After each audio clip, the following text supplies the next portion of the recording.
ताटाची शोभा आणि जिभेची चव वाढवणारी अशी खमंग, झणझणीत आणि लज्जतदार लसणाची चटणी कशी बनवायची हे आज आपण पाहणार आहोत। तर नमस्कार, मी प्रतीक्षा पुन्हा एकदा आपल्या सर्वांचं आपल्या लंबोदर किचनमध्ये मनापासून स्वागत करते। तर आज मी तुमच्यासाठी घेऊन आले लसूण चटणीची रेसिपी। बनवायला खूप सोपी आहे, झटपट तयार होते आणि ही चटणी अगदी 2 महिने आरामात टिकते। गरमागरम वरण भातासोबत अशी जर चटणी असेल ना, आहा कमाल लागतं। तर चला तर मग आता सुरुवात करूया।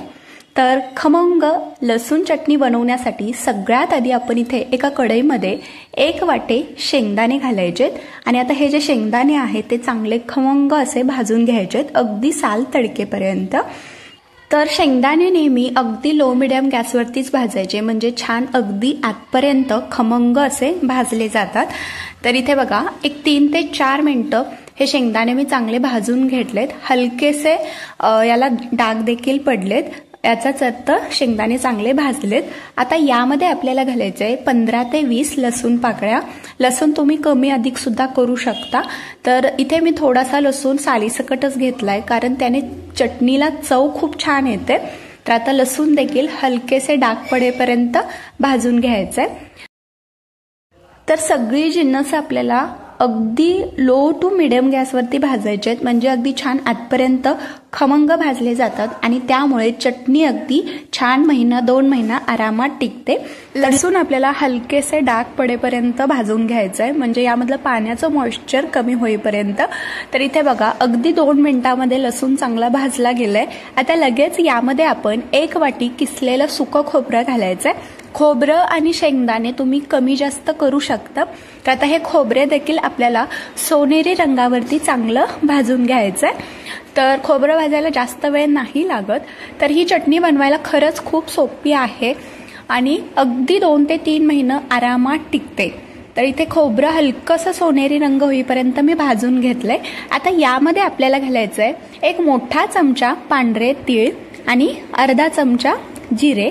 जिरे जास्त नाही घालायचं, तुम्ही अर्धा चमचापेक्षा कमी जरी घातलं तरी देखील चालेल। तर आता हे जिरं आणि जे तीळ आहे ते देखील यासोबतच आपल्याला 2 ते 3 मिनिटं चांगलं परतून घ्यायचंय। तर अगदी कधी कधी पोळी भाजी खाण्याचा कंटाळा येतो किंवा चव लागत नाही, मग अशी चटणी सोबत असली ना तर जेवायला देखील छान लागतं, अगदी लज्जतदार चटणी लागते ही। तर इथे बघा, तीळ आणि जिरे देखील मी यासोबत चांगलं भाजून घेतलंय।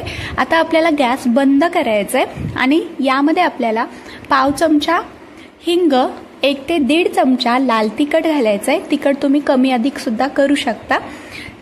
तर गॅस बंद करूनच आपल्याला इथे लाल तिखट घालायचंय, कारण हे बऱ्यापैकी गरम आहे आणि यासोबतच आपल्याला हे तिखट चांगलं परतून घ्यायचंय। तर फक्त एक अर्धा ते 1 मिनिटच हे तिखट मी चांगलं परतून घेतलंय। आता सगळ्यात शेवटी यामध्ये चवीपुरतं मीठ घालू आणि हे पुन्हा एकदा व्यवस्थित आपल्याला मिक्स करून घ्यायचंय। तर आता इथे आपलं हे चटणीसाठी वाटण तयार झालेलं आहे। तर आता हे आपण एका ताटामध्ये बाजूला काढून घेऊया आणि पूर्णपणे हे थंड करून घ्यायचंय आणि त्यानंतरच ही चटणी बारीक करून घेऊया। तर आता आपण जे थंड करून घेतलेलं मिश्रण होतं ते एका मिक्सरच्या भांड्यामध्ये घालायचंय। तर शक्यतो असं छोटं मिक्सरचं भांडं घ्या आणि यामध्ये अगदी भरून हे मिश्रण घालायचं आणि अगदी जाडसर अशी याची चटणी वाटून घ्यायची।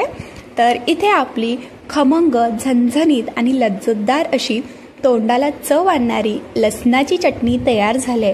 काय मस्त दिसते, तुम्ही बघू शकता। रंग देखील अगदी कमाल आलाय। पूर्णपणे ही चटणी थंड करून घ्यायची आणि एखाद्या काचेच्या भरणीमध्ये भरून ठेवायची, म्हणजे अगदी 1-2 महिना आरामात टिकते। तर या पद्धतीने तुम्ही देखील अशी खमंग, झणझणीत लसणाची चटणी एकदा नक्की करून पहा। व्हिडिओ आवडला असेल तर लाईक, शेअर आणि सबस्क्राईब करा। पुन्हा भेटू अशाच एका छानशा नवीन रेसिपीसोबत। तोपर्यंत धन्यवाद।